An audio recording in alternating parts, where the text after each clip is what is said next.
సీతారామన్ మాట్లాడుతున్నారు, లైవ్ లో చూద్దాం. There is no definitive amount. No. 152. Ma'am Alok Priyadarshi from CNBC आवाज में. मैम सवाल यही है कि जिस तरह से आप लोग न्यू टैक्स रिजीम को प्रमोट कर रहे हैं, इस बार भी आप लोगों ने स्लैब में चेंज किया, स्टैंडर्ड डिडक्शन बढ़ाया, तो ये मान के चलें कि न्यू टैक्स रिजीम के जरिए आप मिडिल क्लास को राहत देने की कोशिश की है. इस बार ओल्ड टैक्स रिजीम को लेकर क्या कोई सनसेट क्लॉज है? क्योंकि आपने कहा है कि जो इनकम टैक्स एक्ट है उसका हम लोग कंप्रिहेंसिव रिव्यू करेंगे, तो रिव्यू में क्या ये मान के चले कोई सनसेट टाइम आएगा ओल्ड टैक्स रिजीम को लेकर? अभी मैं बोल नहीं सकती हूँ. जरूर हमारी इरादा ये है कि सिंपलर टैक्सेशन रजीम होना चाहिए, और सिंपल टैक्स रजीम की ओर अगर हम जा रहे हैं ये रिव्यू के द्वारा, वो ही हमारी मकसद होगा कि सिंपल कर दो. ओल्ड टैक्स रजीम को सिंपल करने के रास्ते पर ही ये नया टैक्स रजीम आया है. सनसेट होगा कि नहीं होगा वो अभी मैं बोल नहीं सकती हूँ. वो रिव्यू करने के बाद ही हम एक डिसीजन लेंगे. और ये एक आंकड़ा मैं आपको दे दूं कि इस बार पिछली बार जो हमने परिवर्तन किए थे नई टैक्स प्रणाली में, तो 70% लोग अभी तक जो 4 करोड़ के लगभग हमारे पास में रिटर्न प्राप्त हुए हैं पिछले वर्ष के, 70% ने इसको प्रेफर किया है बनिस्बत की पुरानी प्रणाली को. तो बड़ी तेजी से लोग नई प्रणाली की ओर आकर्षित हो रहे हैं और हमारा यही प्रयास रहेगा. Yes. Sorry? Yes. Yes. Ongoing filing period. Ongoing, yes. ongoing It's not filing yet. period, I mean, yeah. more returns are coming in. Yes. Yes. 271. इधर आगे. Yeah. Hi, ma'am. This is Sumit Chaturvedi, ET Now. Ma'am, the corporate tax for foreign companies has been slashed to 35%. I want to understand the broad intent of this, intention behind this. So that is why it has been brought down.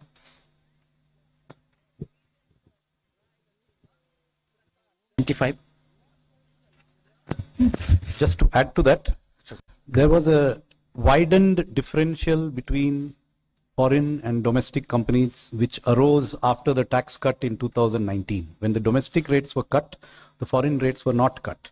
So there was a widening of the gap.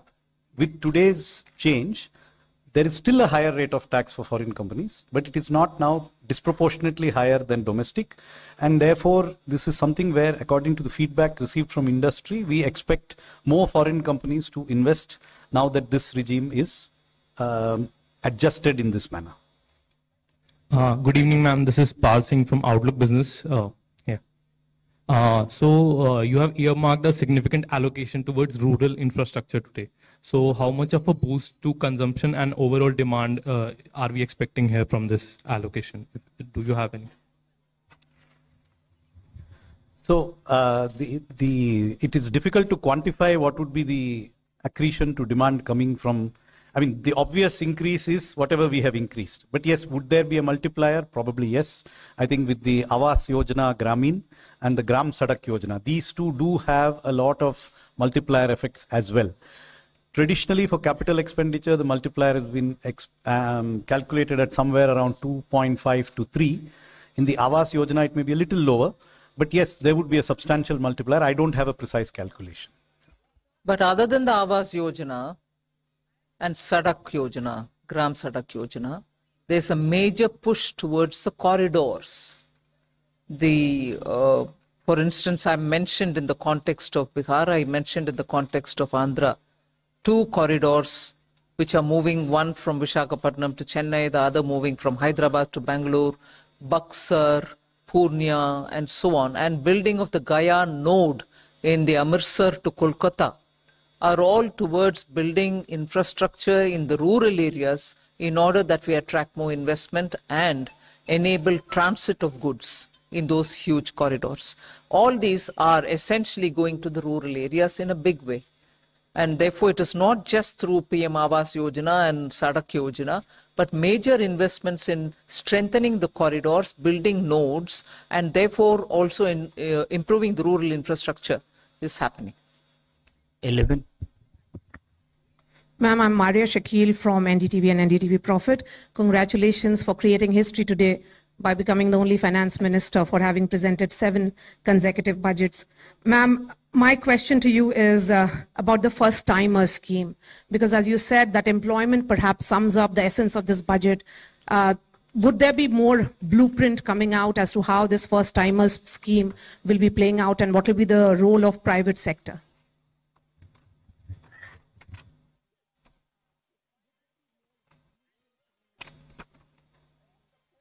Just 1 minute. See, this Prime Minister's package that I announced has 5 different schemes. The first timers is, I would think, one of the very, very innovative initiative. So what we are doing there is to be able to provide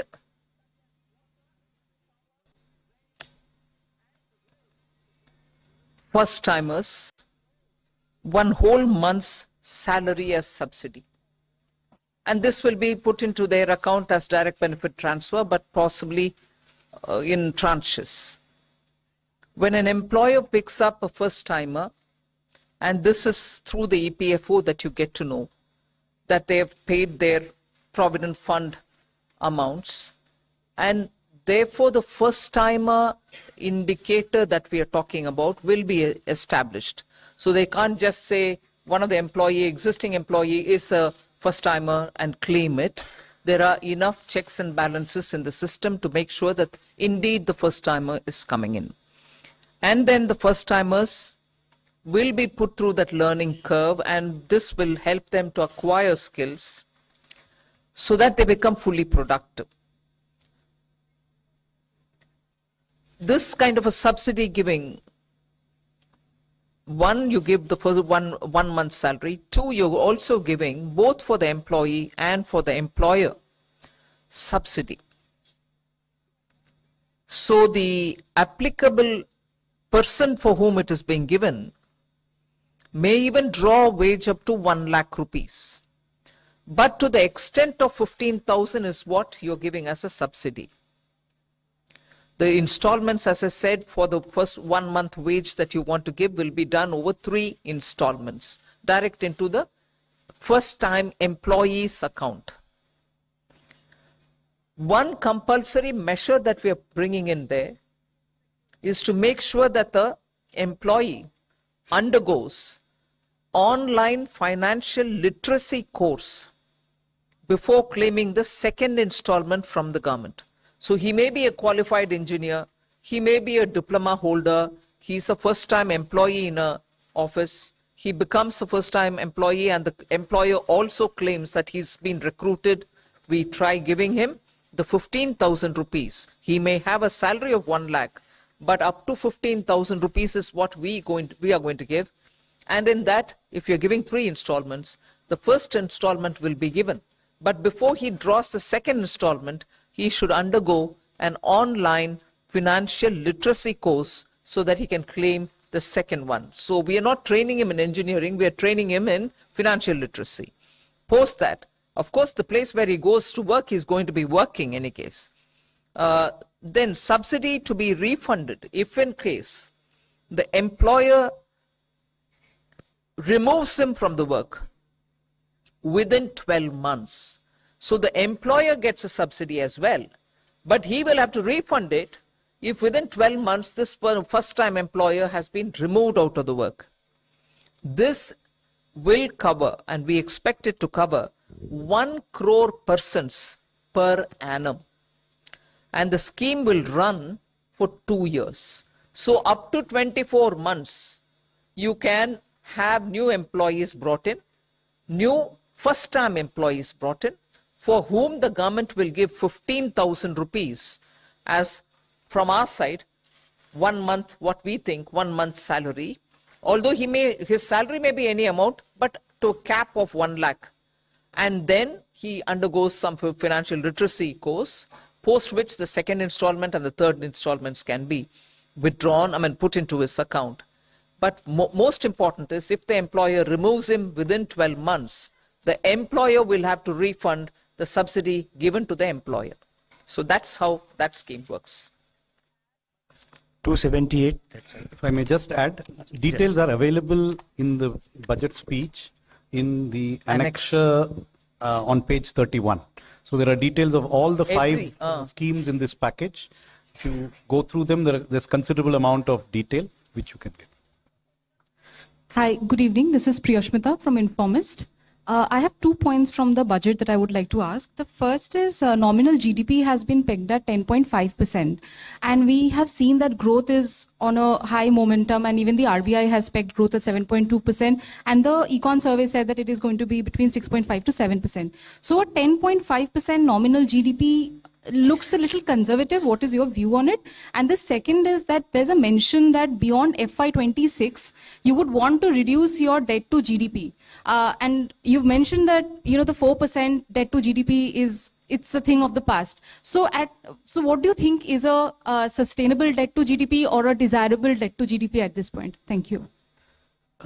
What was the first question again? Conservative nominal GDP projection. See, 10.5% could be a combination of 7% growth and 3.5% GDP deflator. So a combination of wholesale price plus consumer price could easily be 3.5%. That's a very likely scenario. So 7 plus 3.5, yes, it is slightly conservative, but I don't think it is way off what is likely. Or it could be 6.5% growth and 4% inflation as per the deflator. So I think the number is reasonable, slightly conservative, yes, but we would prefer to achieve the numbers. Second, on the path after 26-27, which has been outlined in the finance minister's speech at the end of the part A. So the commitment, as she has mentioned, is to endeavor to reduce the debt to GDP every year. That is in future the fiscal consolidation path. What is the percentage that would result in that fiscal consolidation is not something that we are disclosing here today or can disclose today. It will depend on circumstances, but there is a commitment to lower the debt to GDP ratio. So if every year it has to be reduced, there will necessarily have to be a particular level of deficit which we cannot exceed. And that will depend on prevailing growth rates, interest rates, and the other parameters which go into the calculation of the debt dynamics. But I can tell you that it is most likely to be a figure not above 4.5%. 249. मैं सुनील सौरभ बोल रहा हूँ। मैं पहले तो आपको काफी बधाई दे दूंगी, बहुत अच्छा बजट आपने पेश की है। दूसरा मुझे ये जानना है कि रेलवे के लिए क्या कुछ खास रहा बजट में?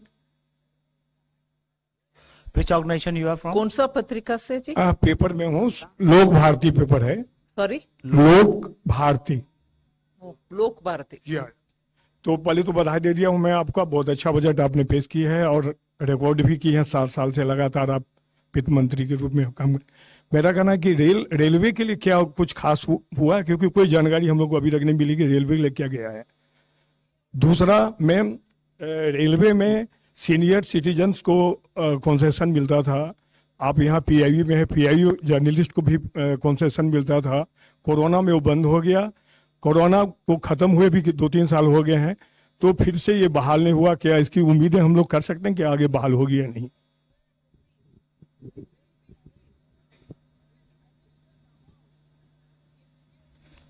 रेलवे का जो एक्सपेंडिचर बजट है next year, it's 2,55,393 crores, which is the highest ever, and it's a very substantial increase in recent years. So that is a very large amount of investment in the railway. So I think there is a very adequate provision.